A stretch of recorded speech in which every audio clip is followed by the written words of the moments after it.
Okay, the radio is working.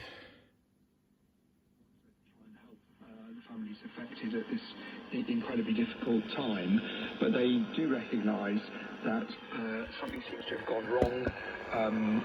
Even though it was one of their staff who raised the alarm, they do realise that something has gone wrong with the safeguarding system at their nursery, and they're having being run at their nursery, but also the wider system of vetting staff to work in schools and nurseries, because this the valves was a blowing. man who had not only been vetted by the DBS vetting system, but actually he had the kind of extended check, and he was at that sort of highest level.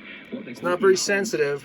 DBS vetting. The volume works. And they have also commissioned the radio works. It's amazing.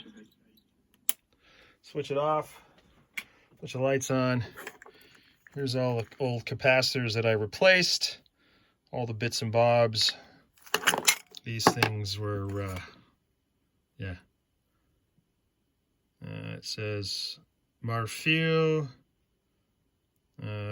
Something, was it 0.02 millifarads, peak voltage, 500 volts, maybe, or 1500 volts. Yeah, but they're kind of strange old things, but they're definitely dead, like crayons. And replaced them with all these lovely red candies and changed the capacitors here and what have you. But I'll be darned. It works.